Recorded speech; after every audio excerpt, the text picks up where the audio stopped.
Hello बच्चों, हम class 8 का पॉलिटिकल साइंस कर रहे हैं और हमारे टॉपिक का नाम है अंडरस्टैंडिंग और क्रिमिनल जस्टिस सिस्टम। तो इसका आज लास्ट टॉपिक है what is fair trial. Fair trial क्या होता है? जब पार्शलिटी नहीं होती, इम्पार्शल वे में सुनवाई होती है तो उसको फेयर ट्रायल कहा जाता है।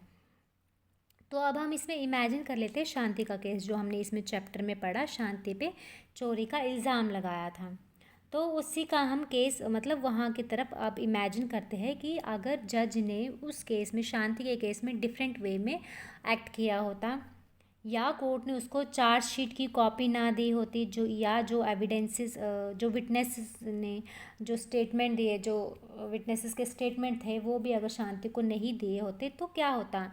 क्या ये फेयर ट्रायल होता?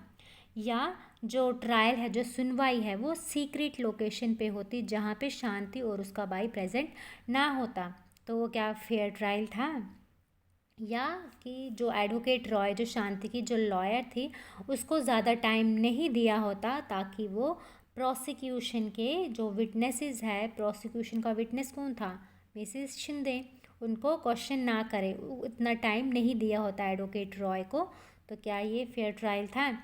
या कोर्ट ने जो शांति के लिए लॉयर अपॉइंट किया था, और लॉयर कौन थे? एडवोकेट रॉय, वो अगर कोर्ट ने अपॉइंट नहीं किया होता तो क्या ये फेयर ट्रायल था? क्योंकि हमारे कॉन्स्टिट्यूशन में ये बताया गया है कि हर कोई पर्सन को ये अधिकार है कि उसको डिफेंड कौन करे? लॉयर करे। फिर चाहे वो गरीब हो या डिसेबल हो, तो कोर्ट की ये, सॉरी, स्टेट की रेस्पॉन्सिबिलिटी बनती है कि वो एक लॉयर अपॉइंट करें। तो इसमें अगर ये जो एडवोकेट रॉय है, अगर इन्होंने क्वेश्चन नहीं किया होता प्रोसिक्यूशन के विटनेसेस को, तो फिर तो ये पहले से ही डिसाइडेड था कि शांति गिल्टी है, कसूरवार है। अगर ऐसा हुआ होता तो ये केस क्या होता? ये अनफेयर ट्रायल का केस होता। अगर ये सब पॉसिबिलिटीज़ होती तो ये अनफेयर ट्रायल का केस बनता। तो ये केस लेकिन ऐसा कुछ नहीं था। ये केस क्या था? ये फेयर ट्रायल पे केस था। क्यों था? क्योंकि इसमें बहुत सारे ऐसे प्रोसीजर्स हैं जिनको हमने ऑब्जर्व किया। जैसे कि यहाँ पे बताया है, आर्टिकल 21 जो हमारे कॉन्स्टिट्यूशन का है, वो हमें गारंटी करता है राइट टू लाइफ, मतलब ज़िंदगी जीने का हमको राइट है।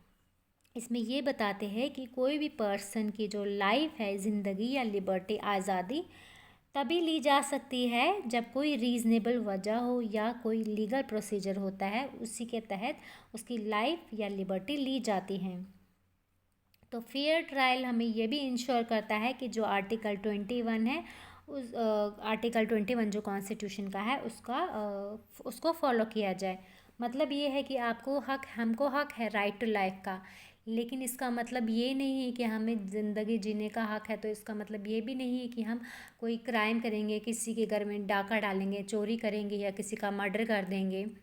तो अगर हम ऐसा करते हैं तो हम पे लॉ के अकॉर्डिंग जो पनिशमेंट बनती है वो हमें जेलनी है। तो अगर लेकिन इसमें बताया है आर्टिकल 21 जो है, उसमें जो पर्सन की लाइफ और लिबर्टी तभी ली जा सकती है जब कोई लीगल प्रोसीजर के तहत ली जा सकती है या रीज़नेबल वजह होनी चाहिए। तो अब इसमें हम फिर से शांति के केस पे ही रिटर्न करते हैं, फिर से उसकी केस पे आ जाते हैं कि वहाँ पे जो फेयर ट्रायल हुआ उसके कुछ एसेंशियल एलिमेंट्स की हम बात करते हैं। सबसे पहली बात यह है, शांति को चार्जशीट की कॉपी दी गई और जितने भी एविडेंसेस थे जो प्रोसिक्यूशन ने प्रेजेंट किए थे उसके खिलाफ, वो भी उसको दिए गए, वो उसको पता भी थे। शांति पे कौन सा केस लगाया था, इल्ज़ाम कौन सा लगाया था कि उसने चोरी की है, जो लॉ के अंडर एक क्राइम है। वो इस पे इल्ज़ाम लगाया था कि इसने चोरी की है। और जो ट्रायल है वो कहाँ पे हुआ? ओपन कोर्ट में हुआ, जहाँ पे पब्लिक व्यू था, मतलब वहाँ जहाँ पे लोग भी थे, उनके सामने ये केस जो है वो चला। और शांति का जो भाई था सुशील, उसने भी जितनी भी कोर्ट हियरिंग्स हुई वो सारी अटेंड की। और जो ट्रायल था वो, मतलब जो सुनवाई थी, वो भी अक्यूज्ड के प्रेजेंस में हुई, मतलब उनमें सभी हियरिंग्स में जो ट्रायल जितने भी हुए उन सभी में शांति प्रेजेंट थी। यहाँ पे अक्यूज्ड कौन थी? शांति, उसी पे इल्ज़ाम लगाया था। शांति को डिफेंड कौन कर रहा था? लॉयर कर रहा था। और ये स्टेट की रिस्पॉन्सिबिलिटी, ये ड्यूटी है स्टेट की कि वो हर पर्सन जो अक्यूज़ है, जिस पे इल्ज़ाम लगाया गया है, उसको एक लॉयर अपॉइंट करके दे ताकि वो लॉयर उसको डिफेंड करे। ये कोर्ट की रिस्पॉन्सिबिलिटी बनती है और ये कॉन्स्टिट्यूशन में भी बताया गया है। और जो शांति की लॉयर थी एडवोकेट रॉय, उसको भी अपॉर्चुनिटी दी गई कि वो जो प्रोसिक्यूशन ने विटनेस बुलाए थे उनको वो क्रॉस एग्जामिन करें। जो एडवोकेट रॉय थी उसको भी अपॉर्चुनिटी दी गई कि वो शांति के बचाव में विटनेसेस को पेश करें। ठीक है।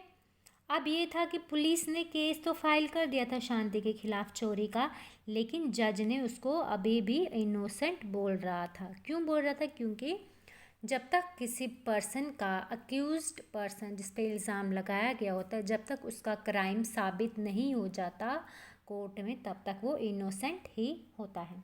ठीक है।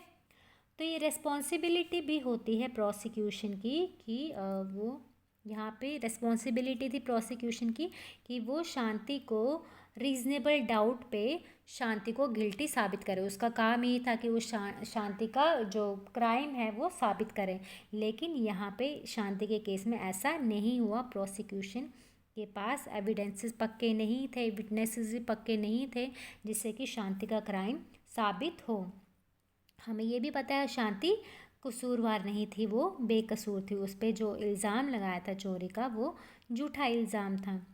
और यहाँ पे ये भी देखने की बात है कि जो जज है उन्होंने भी केस का मतलब तभी फैसला दिया जब उनके सामने जो एविडेंसेस है वो सब मतलब जो एविडेंसेस जितने भी साबित लाए कोर्ट में, उनके बेसिस पे उन्होंने फैसला दिया।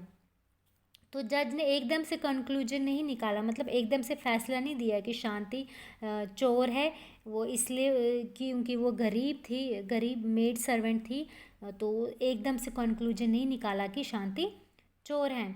इंस्टेड इसके बजाय जज ने इम्पार्शल रहे और जब तक सारे सबूत नहीं आए उनके सामने, पक्के सबूत। और सबूतों में क्या आया कि जो यंग मैन है मिस्टर और मिसेस शिंदे के नेबरहुड में एक गैंग है, उन यंग मैन का वो गैंग है और उन्होंने ही वो ज्वेलरी चुराते थे और शांति चोर नहीं थी। तो इसीलिए जज ने क्या किया, शांति को बाइज्जत बरी कर दिया। और शांति के ही केस में हमने देखा कि जो जस्टिस है, जो इंसाफ है, वो फाइनली उसको मिल गया क्योंकि उसके साथ फेयर ट्रायल हुआ, मतलब उसकी सुनवाई अच्छे से हुई। तो अब इसी के साथ हमारे ये चैप्टर भी ख़त्म होता है। Thank you.